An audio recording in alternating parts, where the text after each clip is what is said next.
Bonjour et bonsoir. Je vais maintenant parler le plus simplement possible d'une affaire étrange, et disons-le encore mal éclaircie. Mal éclaircie, non qu'il y ait là quelques obscurités, ou pire encore des ténèbres, non, disons juste que cette petite affaire garde un certain mystère, dont j'ai pu croire quelquefois qu'il était suffisamment épais pour que je m'y perde tout à fait, et d'autres avec moi. Elle a été relatée à plusieurs reprises et par plusieurs personnes. Je n'en donne ici qu'une variation, sans être bien certain, je l'avoue, de la saisir complètement moi-même. Je vais donc, devant vous et avec vous, ce soir ou aujourd'hui, mener l'enquête. Il s'agit de faire la généalogie d'un objet, un parallélépipède, dont les éditions Art et Fiction nous ont offert un nouveau et important spécimen. Ce parallélépipède, nous le savons maintenant, passe les époques, traverse les âges, glisse au fil du temps. Et je crois pouvoir dire qu'il a suscité à chaque fois, à chaque période, un certain intérêt. C'est ce mystère-là que je veux mettre en lumière ce soir. Le temps me manquera pour être exhaustif et je vous prie d'excuser le caractère lacunaire, fragmentaire, évasif de ce récit. Les circonstances actuelles, ténébreuses elles aussi, m'ont empêché d'y trouver pleine clarté. Je vais me contenter de quelques documents. Ils sont d'époque et je vous prie et je vous demande encore de l'indulgence pour la qualité quelquefois légère ou fragile avec laquelle ils vont se présenter à vous. Comme le temps va me manquer, je ne pourrai me taire complètement et je vais devoir commenter par-dessus. L'histoire est ancienne donc et le premier document en atteste.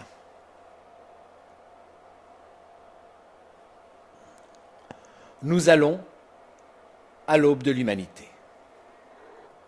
Nous rejoignons là d'autres nous-mêmes, plus velus sans doute, mais qui tentent aussi, à leur manière, d'écrire et de lire leur propre histoire encore frémissante.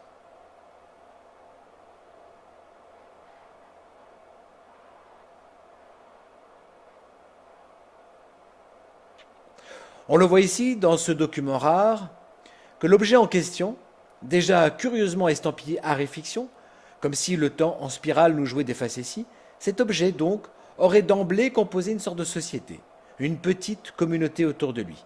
Communauté certes encore rustre, nerveuse, angoissée, mais qui semble peu à peu, autour de cet objet, se calmer ou trouver déjà une direction, une intériorité possible.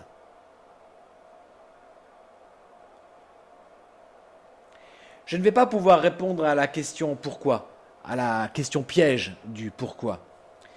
Oui, pourquoi à la fois cette stupeur, cette crainte, puis pourquoi cette dévotion chez nos illustres ancêtres face à ce parallélépipède? Je laisse cette partie, ces possibles réponses, à la sagacité des futurs historiens.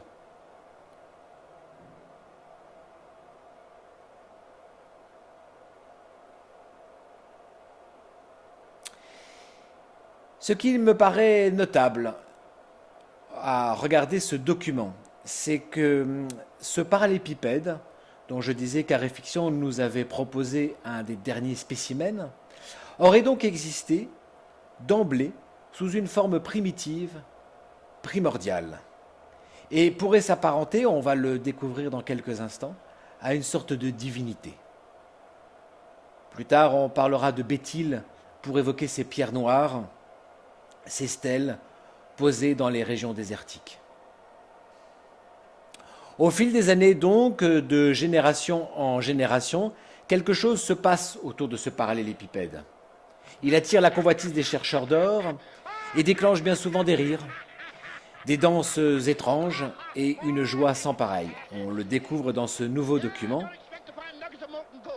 qui date évidemment d'une autre époque, dans un autre continent, et qui nous prouve la présence mystérieuse du parallélépipède. Ça attire donc les chercheurs d'or et d'une manière générale les aventuriers de tout poil. J'ai ici aussi encore un autre document qui le montre clairement.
Mais que procure donc de si excitant un tel parallélépipède?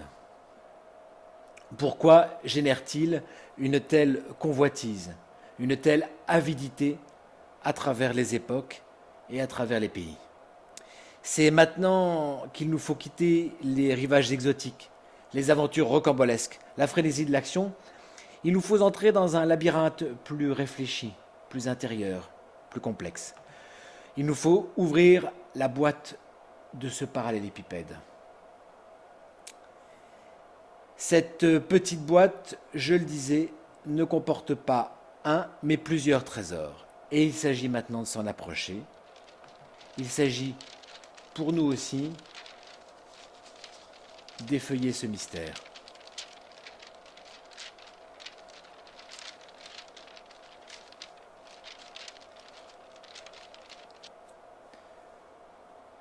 Trois livres s'y tiennent serrés. Trois livres, vous l'aurez remarqué, c'est déjà une triade, une trinité, une sainte trinité. Et trois livres côte à côte, c'est déjà une bibliothèque. Le parallélépipède était donc une bibliothèque miniature, une Alexandrie de poche, un talisman. Et les livres d'une bibliothèque, vous le savez, parlent entre eux quand la nuit tombe. Ils se racontent leurs histoires, se murmurent quelques phrases et chuchotent jusqu'à remplir nos rêves. Dès que nous avons le dos tourné, ils frottent leurs pages comme les élytres des coccinelles. Les soirs d'insomnie, on peut les entendre en prêtant l'oreille. Écoutons-les et rentrons rapidement à l'intérieur de ce coffre. Il y a la Machographie de Christian Pellet, qui est à lui seul déjà une affaire de groupe, d'amitié, de collectif.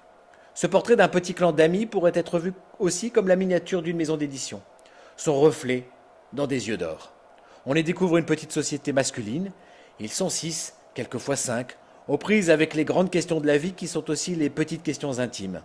L'âge qui vient, le corps qui s'en va, les engagements familiaux et professionnels. C'est un livre qui, à lui tout seul, parle plusieurs langues, plusieurs voix, dont celle du dessin et de la peinture. C'est un livre qui a le coffre bombé de ces magnifiques quadragénaires joyeux et mélancoliques. Dans ce coffret, il y a aussi Gnose et Gnose et Gnose, livre qui m'a permis d'être devant vous ce soir et qui reprend aussi quelques-uns de ces mystères antiques de l'image et du texte, en les faisant tourner dans tous les sens et en bourrique. Il y a là Roulent leurs os à contretemps de Zabou Valen. Après l'amitié, l'ésotérisme, voici les voyages et même la télépathie musicale. Deux récits, brodés l'un à l'autre, font la bascule du temps et se répondent dans un écho balkanique. Ces trois livres sont donc réunis. Ils se tiennent côte à côte. Mais ce coffret, comme le coffre-fort d'une banque suisse, on excusera ce mauvais jeu de mots, recèle encore un trésor, un poster où les auteurs partagent une lettre d'adieu. En effet, c'était la fin de la collection Repacifique et chacun lui adressait un ultime adieu, un ultime message. Aloha.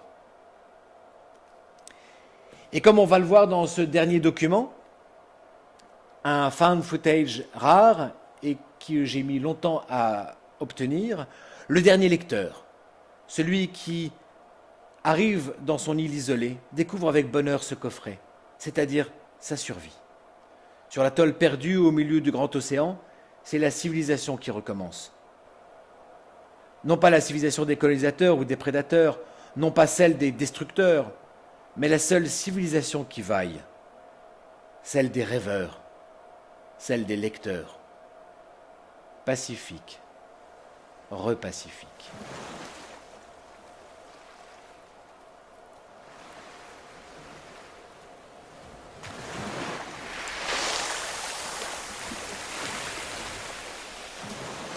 Je vous remercie.